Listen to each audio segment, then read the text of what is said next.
পূর্বজন্মের কর্মের কারণেই কিন্তু আমাদের এই জন্মে জন্ম হয়েছে এবং এই জন্মে আমাদের বাবা মা ভাই বোন আরও সমস্ত যে আছে ঘরের মধ্যে অনেক লোক নিজের লোক সব যে আছে আমাদের পূর্বজন্মের কর্মের জন্যই কিন্তু আমাদের এই জন্মে আনা হয়েছে। এবং কী জন্য আনা হয়েছে, আমরা পূর্ব জন্মে যখন আমরা জন্মগ্রহণ করেছিলাম, পূর্বজন্মে আমরা যখন জন্মগ্রহণ করেছিলাম তখন বিভিন্ন 4টি কারণে আমাদের এই জন্মে আমাদের আনা হয়েছে। 1 নম্বর হচ্ছে 4টি রকমভাবে আমাদের জীবন অতিবাহিত হয়। বিভিন্ন দেখবেন ভালো মন্দ সমস্ত মিলিয়ে মিশিয়ে মানুষের জীবন, কারুর খুব খারাপ, কারুর মাঝারি, এরকম। তার জীবনে এই 4 প্রকার মানে কর্ম করলে আমাদের জীবনে আমরা তাদেরকেই এই জীবনে সন্তান রূপে ফিরে পাই। আমি সহজভাবে এবং খুব তাড়াতাড়ির মাধ্যমে আমি কথাগুলো বলবো। এবারে আমরা 4টি কারণ মানে 4টি জিনিস করলে আমরা সেই জিনিসগুলো এই জীবনে অবশ্যই ফিরে পাই। 4টি কারণ। একটা হচ্ছে ঋণ অনুবন্ধ সন্তান। এরা হচ্ছে ঋণ। আপনি যদি কোনো সময় আগের জন্মে 2 জন্ম আগে যদি কারুর থেকে ঋণ নিয়ে থাকেন তাহলে কি হয়, আর ফেরত দেননি বা তার সম্পদ নষ্ট করেছেন, সেটা আপনার ভাই বোন হতে পারে, আপনার আত্মীয় স্বজন হতে পারে, আপনার বন্ধু বান্ধব হতে পারে, যে কেউ হতে পারে। হ্যাঁ, ঋণ অনুবন্ধ ঋণ মানে টাকা নিয়েছেন, টাকা ফেরত দেননি, আর তাছাড়া আপনি কি করেছেন, তার সম্পদ নষ্ট করেছেন। যে কোনো কারণে আপনি তার এরকম যদি টাকা পয়সা অর্থ সম্পদ নষ্ট করে থাকেন তাহলে কিন্তু আপনার এই জিনিসটা হবেই। এই জন্য বলা হচ্ছে যে এরকম হলে কি হয়, এই সব মানুষ আপনার এই জন্মে সন্তান হয়ে জন্মাবে, যে কোনো জন্মে আপনার সন্তান হয়ে জন্মাবে। কারণ যার টাকা কেউ নেয়, টাকা ফেরত দেয় না, টাকার প্রয়োজন, অনেক বিশ্বাস করে টাকা দিয়েছিল, অনেক বিশ্বাস করে তার সম্পদ রেখেছিল, সে সম্পদ পর্যন্ত হড়প করেছে, সম্পত্তি আর কি হড়প করেছে, তখন সে প্রতিজ্ঞা করে মানুষ যে তোরও আমার মতন একটা দশা হবে। ঈশ্বরের কৃপায় এরাই এই সন্তান রূপে জন্মায়, ঈশ্বরের কৃপায়। সুতরাং এই জন্মে কি করে, এরা প্রচুর পরিমাণে অসুখে বিসুখে বা যে কোনো পর্যায়ে টাকা নষ্ট করতেই থাকে, এরাই সন্তান হয়ে জন্মায়। যে নিয়েছিল ঋণ তার ঘরে সে সন্তান হয়ে জন্মায় এবং অসুখে বিসুখে বিভিন্ন কাজে কর্মে লেখাপড়ায় বিভিন্ন দিক থেকে এরা টাকা নষ্ট করেই থাকে। যতক্ষণ না পর্যন্ত পুরো সম্পদ তার নষ্ট হচ্ছে ততক্ষণ এই ঋণ অনুবন্ধ সন্তানরা তার টাকা মানে এই জন্মে সেই বাবা মার টাকা তারা নষ্ট করে থাকে। এবার কি বলছি বুঝতে পারছেন, যারা টাকা নিয়েছিল টাকা ফেরত দেয়নি তারা হচ্ছে এটা ভোগ করবে। অন্যের টাকা ভোগ করলে কি হয় এইটা। 2য় নম্বর হচ্ছে শত্রু সন্তান। শত্রু সন্তান, আগের জন্মে আপনি কারুর সঙ্গে খুব শত্রুতা করেছিলেন, এতটাই শত্রুতা করেছিলেন যে সেই শত্রুর বাইরে আর শত্রু হয়নি, এবং এটা যদি অনেক শত্রু ছিল তার মানে এই জন্মে অনেক শত্রু ছিল, সেই শত্রুর সঙ্গে আপনি শত্রুতা করেছিল, আপনি অনেক শত্রুতা করেছিলেন সেই সমস্ত মানুষদের সঙ্গে, নিরীহ নিরীহ মানুষদের সঙ্গে শত্রুতা করেছিলেন। এবারে তাদের মধ্যে যার সঙ্গে আপনি বেশি শত্রুতা করেছিলেন সে এই জন্মে আপনার শত্রু সন্তান হয়ে জন্ম নেবে। কথাটা বুঝেছেন? না বুঝলে কমেন্টে বলবেন। যার সঙ্গে আগে 2 জন্ম আগে 3 জন্ম আগে 1 জন্ম আগে আপনি সাধারণ মানুষের সঙ্গে প্রচুর শত্রুতা করেছেন, তার মধ্যে যার সঙ্গে বেশি শত্রুতা করেছেন সে আপনার পরের জন্ম হলেও আপনার শত্রু সন্তান হয়ে জন্ম নেবে। সে এতটা শত্রু হবে আপনাকে পুরো অর্থ সম্পদ আপনার ধ্বংস করে দেবে, অর্থ সম্পদ ধ্বংস করে দেবে, নষ্ট করে দেবে, এবং আপনাদের বাবা মা যারা তাদেরকে কাউকে দেখবে না, কাউকে দেখবে না, সে নিজের মতন চলবে। টাকা পয়সা চাইবে, সে তার নিজের মতন চলবে এবং প্রচুর শত্রুতা আপনার সঙ্গে, আপনার বাবা মার সঙ্গে করবে এবং আপনাদের মারপিট, মারতেও পারে, বেশিরভাগ ক্ষেত্রে মারে। অনেক সময় দেখবেন বাবা মাকে মারে, এই করে, আমরা খবর পাই, কষ্ট লাগে, সত্যি কষ্ট লাগে। কিন্তু এর পেছনের কারণটা এবার জানুন। এবারে বাবা মাকে মারে, ঘর থেকে বার করে দেয়, তার কোনো অনুভূতি থাকে না।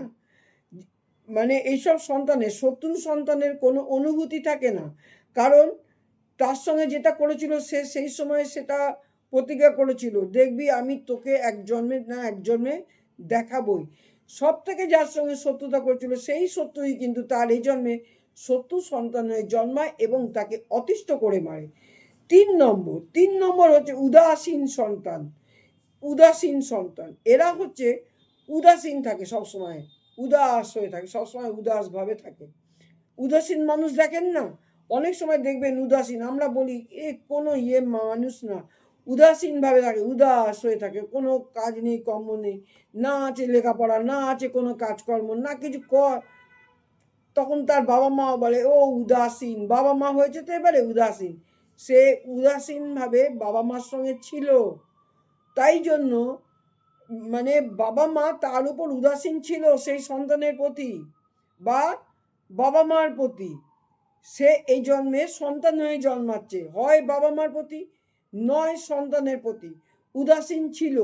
এই জন্মে হয় সে সন্তান হয়ে জন্মাচ্ছে, নয় সে বাবা মা হয়ে জন্মাচ্ছে। অনেকে বাবা মার প্রতিও তো উদাসীন থাকে, অনেকে আবার 4-5টা সন্তান থাকলে, 3-4টে সন্তান থাকলে একজনের প্রতি ভালোবাসা, আর যে টাকা ইনকাম কম করছে তার প্রতি উদাসীন, তার তার মনে মনে দুঃখ হয়, সে তখন যেটা মনে মনে বলে সেইটা উদাসীন জিনিসটা সে ফিরে আসে, তখন হয় বাবা মা হয়ে আসে, না হয় সে আসে হচ্ছে সন্তান হয়ে, উদাসীন সন্তান হয়ে আসে, জন্ম নেয় তার ঘরে এবং তাদের প্রতি, সেই পিতামাতার প্রতি সে উদাসীন হয়েই থাকে। তার কিছু যায় আসে না, সে বাবা মা কী করলো কি করলো না, কোথায় গেল, তাদের কি সুখ দেব না দুঃখ দেবো, এগুলো তো তার মাথাতেই আসে না। এবং তাদের কোনো সেবা যত্ন বাবা মা আশাও করে না, কারণ সে তার বাবা মাও জানে সে উদাসীন সন্তান। এই বড় হয়ে গেলে কি করে, তারা বিয়ে করে নেয়, বিয়ে করে বাড়ি ছেড়ে বাবা মাকে ছেড়ে চলে যায়, আর কোনো দিন আসে না। এরা হচ্ছে উদাসীন সন্তান। আর একটা হচ্ছে, এবারে বলছি, সেবক সন্তান। সেবক সন্তান কি করে আসে? ধরুন আপনার বাবা মাকে আপনি সেবা করেছেন, সেটা প্রচুর পরিমাণে, সেটা এক জন্মে আপনি ফিরে আসতে পারেন, বাবা মা আপনার সন্তান হয়ে ফিরে আসবে, কেউ না কেউ আপনার কাছে ফিরে আসবে, আপনার সন্তান হয়ে ফিরে আসবে। এবার সেবক সন্তানটা কি শুধু যে মানুষ হলেই হবে তা নয়, মানুষ না, ধরুন আপনি কোনো গরু সেবা করেছেন, প্রচুর গরুকে খুব আদর যত্ন সেবা করেছেন, গরুর খুব ভালো লাগতো এবং এরা কিন্তু গরু বলুন, কুকুর বলুন, যে কোনো প্রাণী বলুন, বিড়াল বলুন, যা বলুন, সবাই কিন্তু খুব ভালো বোঝে, এরা সবাই খুব ভালো বোঝে এবং তখন কি করে, ভালো বোঝার জন্য সে কি করে, তখন সেরকম সেবক সন্তান হয়ে তারা ফিরে আসে, গরু ও মানুষ, ছেলে বা মেয়ে হয়ে তার জীবনে ফিরে আসে। কোনো কুকুরের সেবা করেছেন নিজের প্রাণ দিয়ে, আপনি একটার পর একটা কুকুর পুষেছেন, তাদেরকে আপনি সেবা করেছেন, তারা আপনার প্রতি কৃতজ্ঞ। জন্মান্তর হিসাবে এই গরু কুকুর যাদের যাদের সেবা করেছেন আপনার কাছে কিন্তু ফিরে আসবে এবং আপনার প্রচুর সেবা করবে। আপনার টাকা নেই, আপনি বাবা মা, আপনাদের টাকা নেই, সুতরাং তা সত্ত্বেও কি করবে, আপনাদের সেবা করেই যাবে, যেখান দিয়েই হোক। দেখবেন অনেকে বাচ্চারা কাগজ কুড়িয়ে হলো বাবা মার সেবা করে, মানে বাবা মার হাতে গিয়ে টাকাটা তুলে দেয়। অনেক ধনী ঘরে যে লেখাপড়া শেখায়, অনেক খরচা করে বড় বড় ডাক্তার হয়, বড় বড় ইঞ্জিনিয়ার হয়, বিদেশে থাকে, তারাও কিন্তু বাবা মার সেবা করে না। কিন্তু একটা রাস্তার কাগজ করে নিয়োগ, লোকের বাড়ি কাজ করে মেয়ে একটা খাওয়াচ্ছে, বাবা মাকে দেখছে, তারা অসুস্থ, এটা হচ্ছে সেবক সন্তান।